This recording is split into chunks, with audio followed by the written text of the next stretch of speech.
Good morning, ladies and gentlemen. It is my great pleasure to welcome you to the one and only TCL Chinese Theatre. More than 90 years ago, the theater opened its doors and began the time-honored tradition of honoring the best and brightest stars in Hollywood in cement. Today, we are thrilled to honor the extraordinary career of one of the most renowned storytellers of all time in all the world, Stan Lee.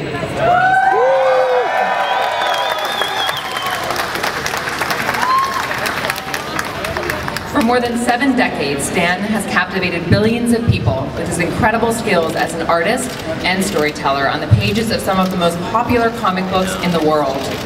Many of the characters he created or co-created have appeared on the big screen, including Spider-Man, Thor, Iron Man, The Incredible Hulk, Fantastic Four, X-Men, Daredevil, Doctor Strange, Black Panther, and so many, many more.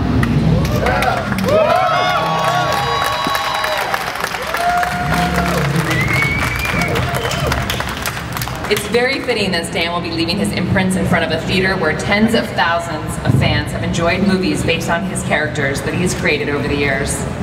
It is now my great pleasure to introduce Paul Scanlon, co-founder and CEO of Legion M.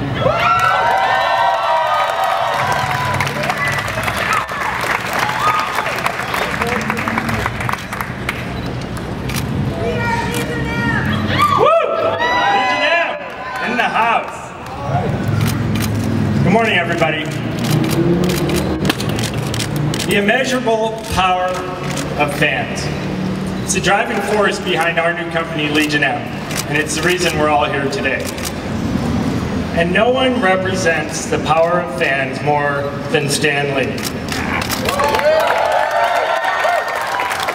Stan, you dreamed and you bestowed on us a modern mythology of heroes and villains that have united and catalyzed fandoms across the globe. And as a noble man once said, with great power comes great responsibility. Today is a shining example of that responsibility. This imprint ceremony is truly historic. For the first time in 90 years of this time-honored tradition, this imprint ceremony is hosted and offered by the fans. Legion M, a fan-owned entertainment company, has banded together with thousands of fans around the world to give this tribute and honor to Stan Lee. We want to thank all the fans, all the companies, all the celebrities, and all the people that have come to support Stan in this moment. In particular, we want to thank some of our title sponsors, Acumen Technology Corporation, Celsius Fitness Drink, which I think is being handed out, and you should try. Refreshing drink on a warm day like today. Stan Lee Collectibles, Audible, and TCL and the TCL Chinese Theatre. In January, Legion M started production on a groundbreaking new virtual reality interview series titled Icons, Face to Face. For obvious reasons, we chose Stan as our first icon. And without hesitation, he chose one of our favorites, Kevin Smith, creator, writer, director, actor, and fan, to do the interview for this special event. And this is not like any other interview. Shot with dual 8K cameras, this is the interview to stand the test of time. We were so honored and grateful to capture these two friends for that special interview. And it is my greatest pleasure to introduce Kevin Smith as the MC for this special ceremony. Over 20 years, but that's only in person. I knew him from a young age. The man we're here to honor is certainly not you know, family, but he might as well be. He didn't teach me to read, but he taught me to enjoy reading. He did not teach me to dream, but he gave me so many things to dream about. He taught me to be proud of what you make and stand up for it as well. It's not enough to just be the artist that makes it. Go out and champion it as well. Who will love it if not you first? He's not my father or my mother, obviously, but Stan Lee is a deep part of my DNA and genetics, and it's an honor to be here today to watch him involved with cement. I'm from New Jersey. When we stick people in cement, it's way different. So this is an honor to be here, the Hollywood style, and see a man be honored for a lifetime of work.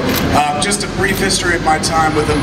Back in 1995, I wrote a movie called Mallrats, and there was a producer friend of mine. Thank you. You're very sweet, but it's too hot and we have no time. There was a man named Jim Jackson who was the producer of the movie, and I'd written the role of a comic book guru who would meet the main character and impart wisdom to him, quite like Wolfman Jack in American Graffiti. So Jim Jackson, the producer, read the script and he goes, "Who is this person meant to be?" And I was like, well, it's kind of like as if our guy met Stan Lee. And Jim Jackson changed my life. He goes, "Well, I know Stan Lee." And I said, "Hollywood is good." And so he reached out to Stan Lee to see if Stan Lee would be in the movie. And Stan Lee, what Jim Jackson told me, said was yes. So when I met him on set for the first time, I was floored, honored. He had been the voice of my childhood, and there he was in the flesh. And I said, "I can't believe you're doing this." And he goes, "Did Jim Jackson tell you what I said when I first read it?" And I said, no, what did you say?" And he goes, "My first reaction was, I would never say any of this shit." He said, "But I'm here anyway because I believe in you, Kevin Smith."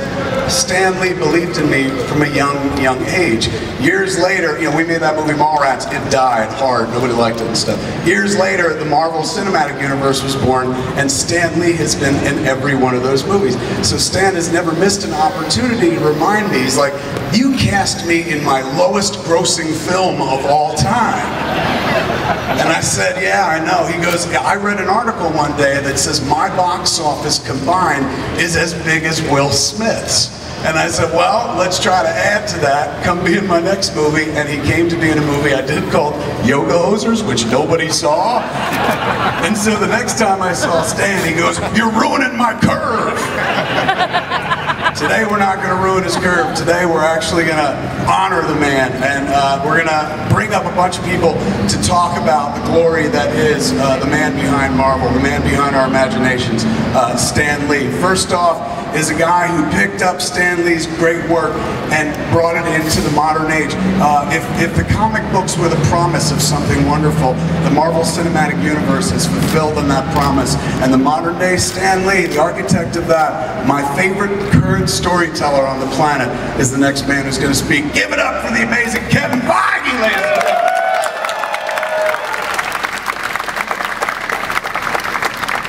Thank you everybody. Thanks, Kevin. I couldn't be more honored to stand here today. They've asked me to distill into 2 minutes the importance that Stan Lee's had on my life. That's impossible, but I will just say my entire life has been really about two things: movies, which I've loved, and superheroes, which I've loved. And to be here today at the TCL Chinese stand as you're getting your handprints in cement, and I used to walk around here when I was a tourist from New Jersey, dreaming about this. It couldn't be more perfect. It couldn't be more appropriate for Stan to get his hands here in cement. These movies wouldn't exist if it wasn't for you, Stan. I will quickly tell you that the most unbelievable thing to me about Stan Lee is that he never disappoints. Never, ever, ever does he disappoint. His creations don't disappoint, his imagination doesn't disappoint, and any personal encounter that one could have with Stan is as amazing as you would dream a personal encounter would be with Stan. And the very first time I saw him was on the set of X-Men 1, when he was the amazing performance as the hot dog vendor on the beach in X-Men 1. And we didn't meet that day, Stan, because I was too shy. I was standing in the back on the beach, I was watching you work your magic, and I was too shy. But I then ended up working for Marvel, and a couple of years later, I got to know him, we interacted a number of times, and one day I come into my office, and there's a voicemail on my phone, and I pick it up, and it's Stan Lee. And Stan Lee was calling me. Now, if you were to dream of what a voicemail from Stan Lee would sound like, this is what it was. He literally goes, "Fearless Feige, Stan Lee here." And it was, I saved that, I think, for about 12 years until the telecom company went out of business and I lost the voicemail. And even 2 days ago, Stan was honored as a Disney legend at the D23 Expo. Well deserved. And there was a nice luncheon afterwards. And a lot of the legends were there, and I was talking with Stan about some of the cameos he just shot for us in Atlanta, and I made him the promise then that the next cameo will be here in LA. You won't have to go to Atlanta for that, although today's just as hot as it is in Atlanta. And suddenly we were rudely interrupted as somebody came and started talking to Stan, and it was Oprah Winfrey. And I, of course, stepped back, and they talked as if they'd known each other for years, and it was an amazing interaction. And Oprah left, and Stan goes, "Where'd Kevin go?" "Oh, Kevin, I'm sorry, but she's more important." And I said, "That's correct." At any rate, Stan, congratulations. I can't thank you enough for all of this. And now, here in this courtyard forevermore, people will know what I've always known, which is you have impossibly big shoes to fill. Thank you very much. Iron Man, Thor, Loki, still don't like saying it, Loki, Nick Fury, Agent of S.H.I.E.L.D., the Inhumans. These are just a few of the magnificent characters that Stan Lee and Jack Kirby brought to life. They're the characters I devoured as a kid. And thanks to Kevin Feige, it's the top half of my IMDb page. I've been thank you. I've been very lucky to play Agent Coulson. Agent Coulson now appears in the comics with Deadpool, Captain Marvel, but he first appeared in Iron Man, so in a way, he's always been an adopted son of Stan's. But from the moment we met on Thor, he always made me feel like I was one of his very own. And that meant everything to me, because my family moved a lot. The one thing that was constant was, when we started another one of these road trips to a new town, I had my comics, they always went with me. So it's been a really special and rare gift for me to watch from the inside, as these characters and these stories that I grew up with sprang so effortlessly and magnificently to life, first on film and animation, and now, as we start a 5th season, it will be over 100 episodes on television. Thank you. Thank you. And if they let me, I'd do 100 more. Because playing in your world, Stan, in the Marvel world, means that we get to wrestle with timeless themes of good and evil in a magnificent universe made up of enhanced beings, aliens, alternate dimensions, and, it can get tricky sometimes, sentient LMDs. Which means for me, every day is Bring Your Inner Child to Work Day. So, it is one of the great honors of my life to be here to say thank you, Stan. Thank you for sharing the incredible worlds of your imagination with us. May we take it ever higher, or in other words, Excelsior.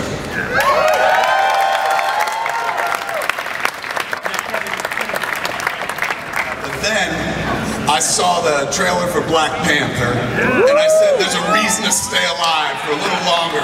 Ladies and gentlemen, give it up for the king of Wakanda himself, the Black Panther, Chadwick Boseman!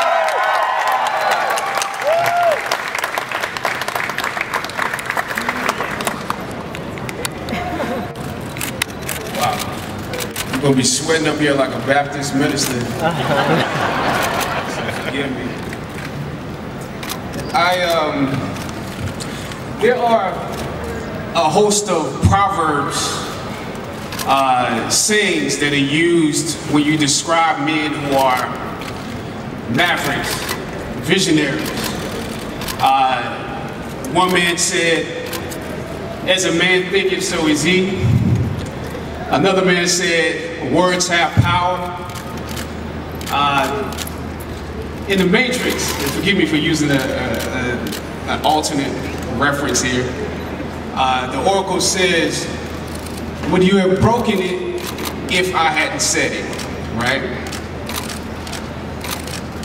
Stan Lee has taken words, taken his vision, placed them inside bubbles, placed them beside pictures with fantastic characters with extraordinary abilities, and he has made us believe in those universes and in those worlds, and in doing so, we as humans aspire to be better just like those characters.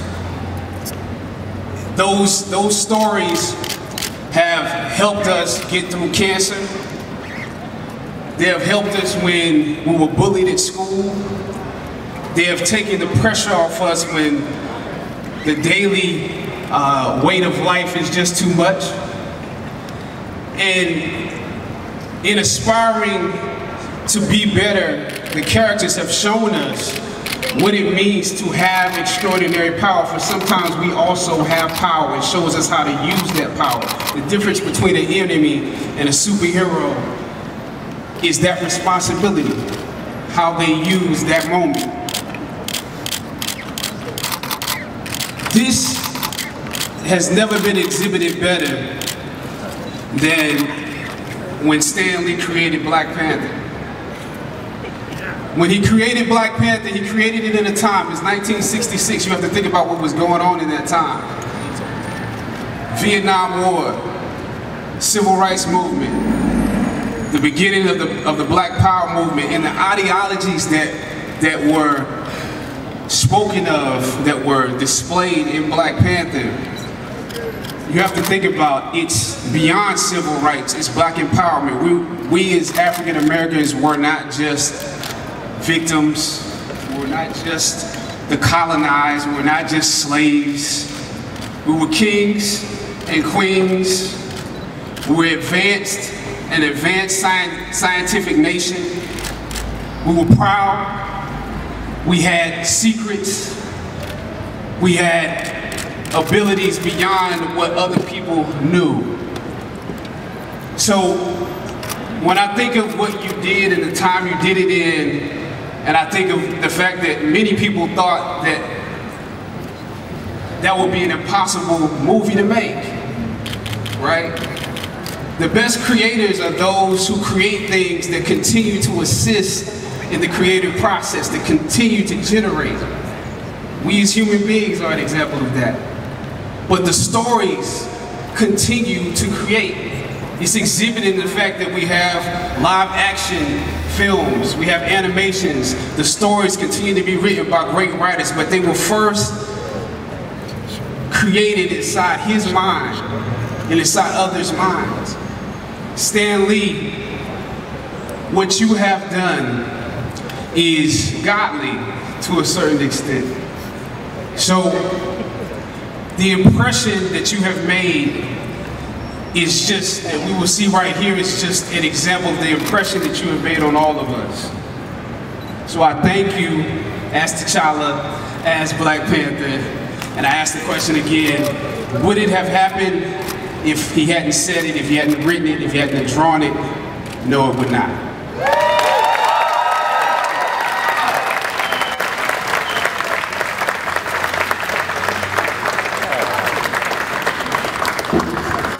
Okay, there's a guy that I stand next to in movies and in real life named Jason Mewes, and I've known him for over 30 years.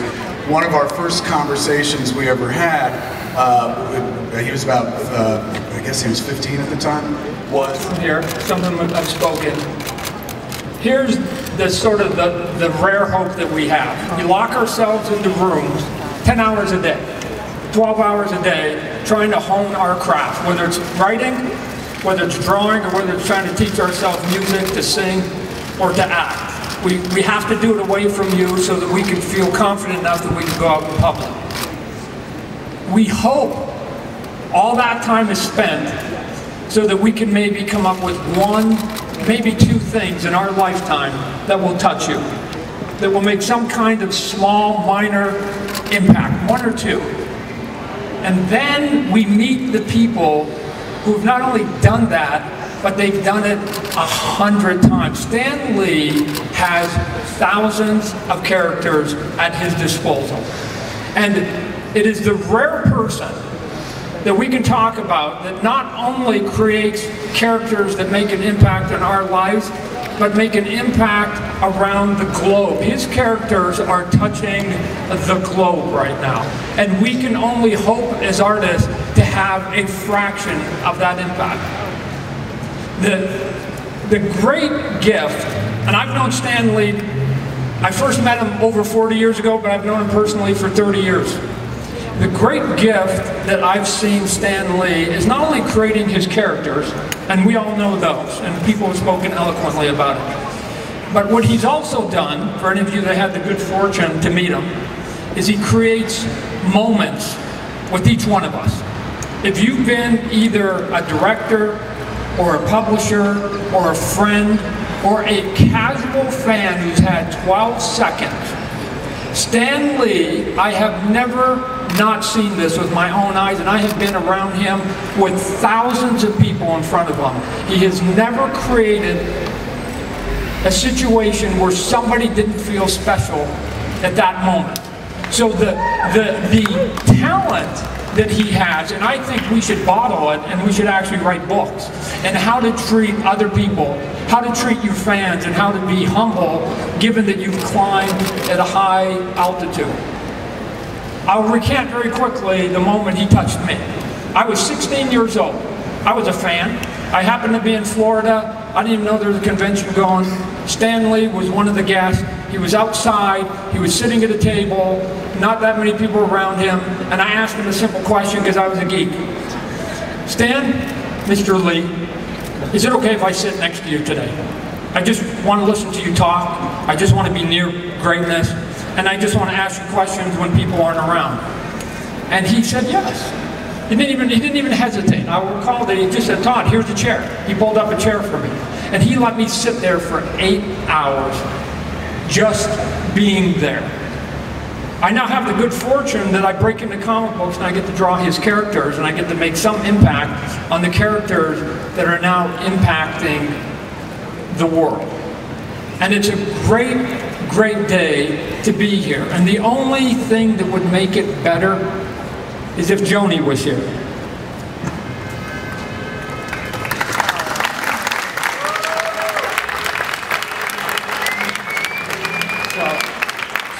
Stan's wife had just as much impact on Stan as Stan had on the rest of us. But let me just say, here's why today is important, I believe, is that you see lots of names down here, and you walk up and down the streets here, and you see all the Hollywood artists and stuff. Stan Lee has now shown that comic books, a field that I was in where I had to be a little shy about it when I was younger, where I had to hide my comic collection, where you had to be a little sort of sensitive about it. He's now made it okay for us to be part of it. And now we're going to honor him today, not as a comic book artist, creator, but just as an artist. And the best thing is, ladies and gentlemen, is that we get to do it today to a living legend. We have a tendency in society to wait until people are gone before we say what we should have said to their face. And so today we get a small chance, a small opportunity to actually say the words to the man as he sits here in front of us, alive and breathing, what we otherwise might not be able to get to do. So I would like to encourage everybody to give a rousing and stand up and give an applause for a living legend. And you cannot say that about too many people. Mr. Stan Lee himself, ladies and gentlemen, Stan Lee.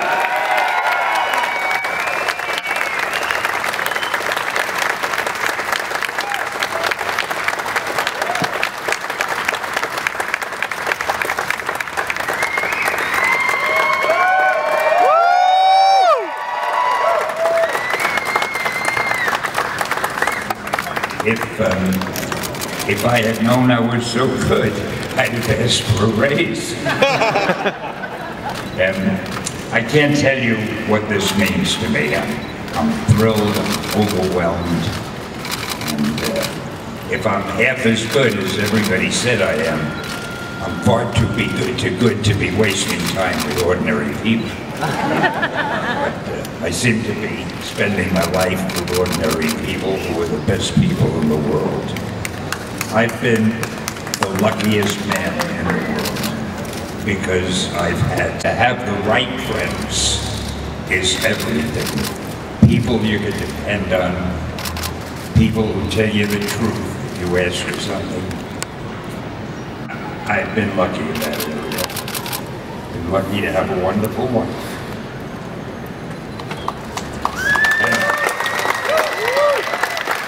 And I'm lucky to be standing here in front of you now, wishing desperately that I had written a speech. But all I can say is, I thank you from the bottom of my heart. And I've always wondered about that expression. Why is the bottom of your heart more important than the top of your heart? I thank you for my whole heart. How's that? And you've made this day certainly totally unforgettable and almost unbelievable to me. I love you all. I love the people who are up here talking. I hope somebody taped it. I want to find somebody who I don't like so I can play all those speeches for them. And I wish you all the best, and of course, Excelsior!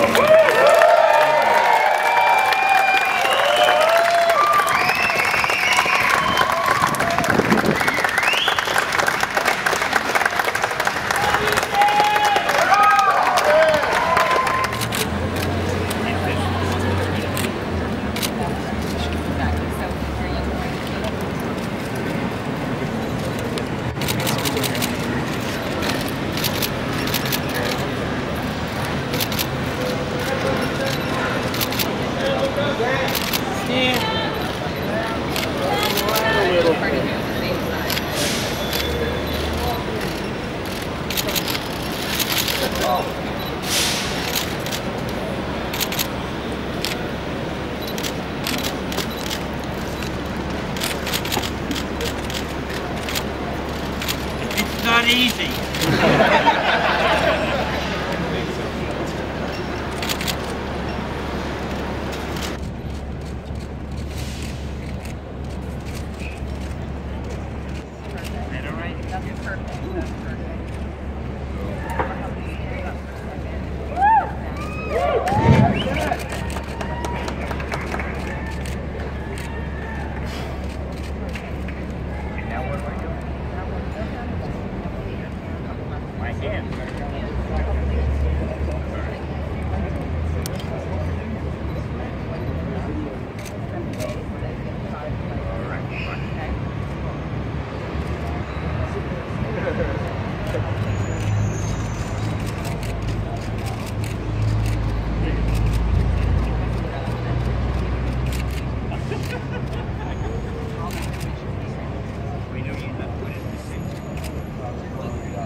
Straight ahead. Stand to your left, please. Thank you. Stand. Look, he can write.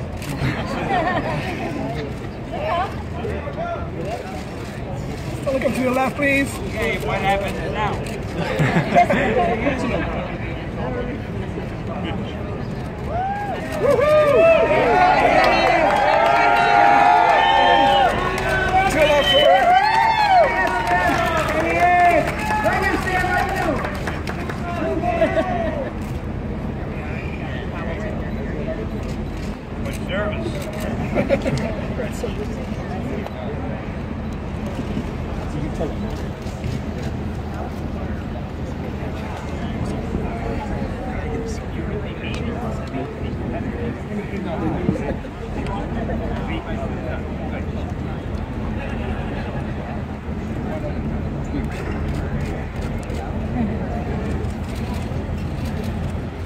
Glad I wore my favorite sneakers.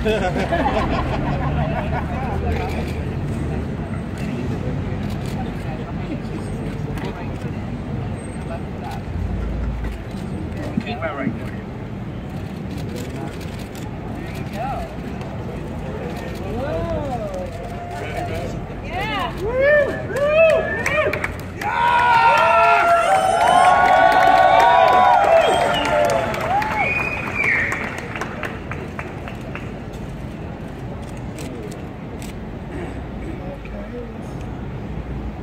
gonna clean my sneaker in. I think I probably got a lot of takers for that here. I have no idea what he's doing. You're so light.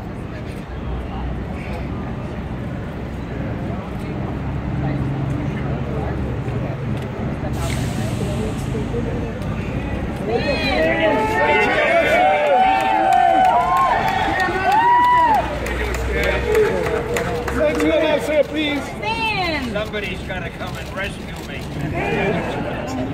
Please.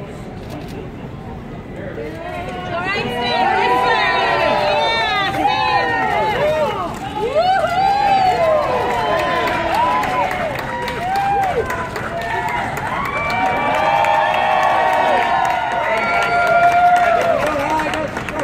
Can I come up now? Yeah. Here we go. Dramatic moments. Yeah.